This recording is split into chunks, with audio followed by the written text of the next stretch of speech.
नमस्कार दोस्तों, मैं सोनू शर्मा। अगर आप गरीब पैदा हुए हैं तो बधाई हो। जी हाँ, बिल्कुल सही सुना आपने। आप हैरान होंगे जानकर कि अमीर बचपन नहीं, गरीब बचपन सफलता की गारंटी होता है। आज का वीडियो खासकर उन लोगों के लिए है जो गरीबी को अभिशाप समझते हैं। इस वीडियो को लास्ट तक देखिएगा, आप मान जाएंगे कि गरीबी अभिशाप नहीं बल्कि भगवान का वरदान है। इतिहास गवाह है, ज्यादातर बड़े बड़े लेजेंड्स महलों में नहीं बल्कि गलियों, झोपड़पट्टी या छोटे घरों में ही पैदा हुए हैं। आपने सोचा है कि ऐसा क्यों होता है? चलिए आज इसका पर्दाफाश करते हैं। आप कभी गौर करना, सड़कों पर पलने वाले बच्चों का इम्यून सिस्टम इतना अच्छा होता है कि दिसंबर जनवरी की सर्दी में भी वो नंगा खेल रहा होता है और उसे कोई तकलीफ नहीं होती। और अमीरों के पैम्पर बच्चों को ब्लैंकेट में, हीटर में सर्दी लग जाती है। और यही कारण है कि गरीब बच्चे कभी आसानी से नहीं टूटते, क्योंकि उनकी जिंदगी की नींव बड़ी मजबूती से पड़ती है। अब आप कहेंगे, क्या अमीर बच्चे सफल नहीं होते? बिल्कुल हो सकते हैं, लेकिन उनमें संघर्ष, मेहनत और जुनून का जज्बा कम होता है, क्योंकि उन्हें सब आसानी से पका पकाया मिल जाता है। देखो, सब कुछ होने के बाद भी सचिन तेंदुलकर अपने बेटे अर्जुन को वैसा नहीं बना सके जैसा वो चाहते थे।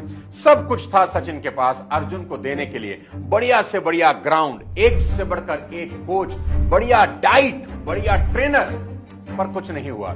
और दूसरी तरफ गोलगप्पे बेचने वाला यशस्वी जायसवाल वहां पहुंच गया जहां सचिन चाहते थे कि अर्जुन पहुंचे। यही अमीरी की सबसे बड़ी दिक्कत है कि जिंदगी उन्हें कभी ना नहीं बोलती। इसीलिए जब जिंदगी का असली इम्तिहान आता है तो अमीरी अक्सर कमजोर पड़ जाती है। आप माने या ना माने, गरीबी आपको मजबूत ही बनाती है। डॉक्टर एपीजे अब्दुल कलाम बचपन में अखबार बेचते थे। अखबार बेचते बेचते किताबें पढ़ने लगे। किताबें पढ़ते पढ़ते वैज्ञानिक बन गए और वैज्ञानिक बनकर देश के राष्ट्रपति हो गए। गरीबी ने उन्हें तोड़ा नहीं बल्कि मेहनत, संघर्ष और धैर्य सिखाया, और यही उन्हें महान बना गया। आज करोड़ों लोगों को हंसाने वाले कपिल शर्मा ने बचपन में अमृतसर की तंग गलियों में गुजारा किया, लेकिन गरीबी ने उन्हें हंसी मजाक का ऐसा हुनर दिया जिससे वो पूरी दुनिया को हंसा हंसा कर करोड़पति बन गए।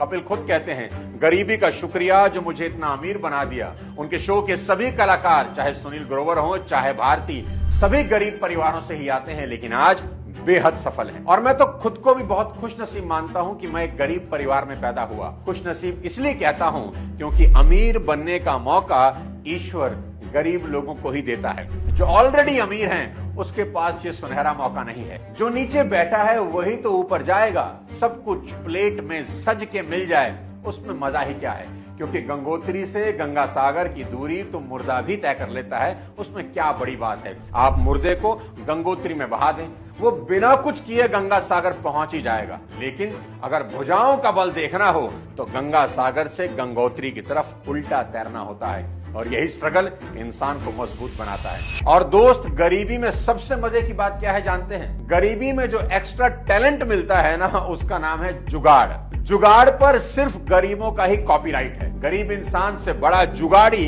आपको इस पूरी दुनिया में कहीं नहीं मिलेगा। गरीबी से निकला आदमी दुनिया में कहीं भी किसी भी हालात में जुगाड़ लगा लेता है। हमारे यहाँ टूथपेस्ट खत्म होने पर ट्यूब को बीच से आगे तक दबाने की जो स्किल है वो हम गरीबों की ही देन है। हम इतने जुगाड़ी हैं कि पहले टी शर्ट दिन में पहनते हैं और जब वो घिस जाए, छेद हो जाए तो रात में पहनना शुरू करते हैं, और जब रात के लायक भी नहीं बचती तब भी फेंकते नहीं, होली पर काम आती है। और होली के बाद भी नहीं फेंकते, पोचा बना लेते हैं। यही है जुगाड़ की इंतहा।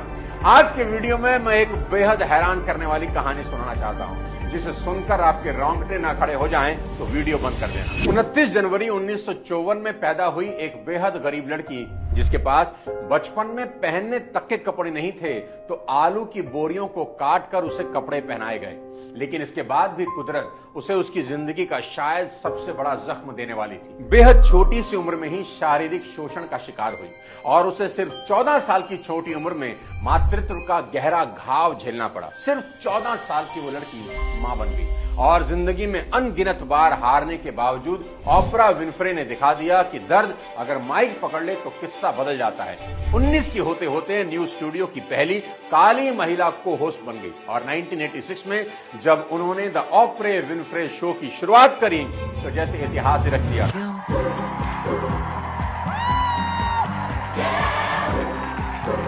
दुनिया का ऐसा कौन सा सितारा था जो ओपरा विनफ्रे शो में जाने को मचलता नहीं था? माइकल जैक्सन, बराक और Michelle Obama, Tom Cruise, Nelson Mandela, Jimmy Carter, Steve Jobs, Lady Gaga, Aishwarya Rai, Priyanka Chopra, ये सभी उस महिला के शो का हिस्सा बने जिसके पास बचपन में पहनने के लिए आलू की बोरी से बने कपड़े थे। आज ओपरा विनफ्रे की नेटवर्थ $3 अरब है और जब 2023-24 में वाइल्ड फायर के कारण 8,100 लोग उजड़ गए तो उनके बैंक खातों में सीधे $60 मिलियन ट्रांसफर करके ओपरा ने बता दिया कि असली ताकत दान में है। और अभी कुछ दिन पहले वेटिकन में नए पोप के शपथ ग्रहण में वो पहली लाइन में बैठी मिली। 71 साल की ओपरा आज भी स्टेज पर गरजती हैं और कहती हैं, अपने दर्द को डायलॉग बनाओ, कैमरा खुद चालू हो जाएगा। यानी सबक बिल्कुल साफ है, हालात कितने ही भयानक क्यों ना हो, अगर दिल में जुनून और दरिया दिली हो तो एक इंसान पूरी इंडस्ट्री, पूरी ऑडियंस और पूरी दुनिया का नैरेटिव बदल सकता है। तो अपने दर्द को डायलॉग बनाओ मेरे दोस्त, और यही सोचो कि अगर ओपरा कर सकती है तो मैं क्यों नहीं। पर ध्यान रखना, अमीर बनने के लिए बस एक चीज को अपने से जितना दूर कर सको कर देना, क्योंकि यही एक रुकावट तुम्हारी सफलता में सबसे बड़ा रोड़ा अटकाएगी। बस इस एक रुकावट को पार कर देना तो सफलता तुम्हारे कदम चूमेगी, और वो है डर। हारने का डर, फेल होने का डर, बेइज्जती का डर, कुछ खोने का डर। मैं आपको अपने तजुर्बे से कह रहा हूं कि जिंदगी में आगे बढ़ने की सबसे बड़ी रुकावट डर ही है। और डर वो नहीं जो बाहर है, डर वो जो आपके अंदर है, भीतर है, कि कहीं ना हुआ तो क्या होगा, किसी ने कुछ कह दिया तो क्या होगा, अगर फेल हो गया तो क्या होगा। और ये सब आपके अंदर ही है, बाहर एक्चुअली में कुछ नहीं। और याद रखना, बाहर के डर से भीतर का डर 10 गुना ज्यादा भयंकर है, क्योंकि उस डर से तो लड़ सकते हैं दोस्त जो नजर आता है, लेकिन जो दिखता ही नहीं उससे कैसे लड़ें। आप जानते हैं कोविड से लड़ना इसलिए मुश्किल था क्योंकि वो वायरस दिखता नहीं था। इसलिए खुद पर विश्वास करना, क्योंकि उससे बड़ा कुछ है ही नहीं। कृष्ण ने भी अर्जुन को गीता में यही कहा था कि संशयी आत्मा विनश्यति। संशय यानी डाउट में जो भी इंसान है और जिसको खुद पर भरोसा नहीं, उसका विनाश निश्चित है। तो डरना नहीं, बस लड़ जाना। और दोस्त, मैं गरीबी को इसलिए भी वरदान बोलता हूं कि गरीब इंसान के पास खोने को है ही क्या। किस बात का डर है? अरे खोने के लिए है क्या तुम्हारे पास? कुछ है तुम्हारे पास तो काहे का डर है? क्या है जो चला जाएगा? खोने को कुछ नहीं, पर पाने को सारा आसमान जरूर है। तो डरना किस बात का? पर सावधान रहना उन लोगों से जो तुम्हारे सपने चुराएंगे। देखो मेरे दोस्त, मकान का सामान कोई चुरा कर ले जाए तो मिल जाएगा, कार चोरी हो जाए तो मिल जाएगी, लेकिन कोई सपने ही चुरा ले जाए तो जिंदगी उजड़ जाती है। तकलीफें आए तो मुस्कुराना, और कभी जीवन में गलत रास्ता न चुनना, क्योंकि जीवन के हर मोड़ पर 2 ही रास्ते होंगे, एक आसान और एक सही। आसान रास्ता कभी सही नहीं होता और सही रास्ते कभी आसान नहीं होते। और मेरी बात याद रखना कि झरनों से मधुर संगीत न फूटता अगर राहों में उनके पत्थर न होते। झरनों का मधुर संगीत उसके रास्ते में पड़े पत्थरों की वजह से ही होता है।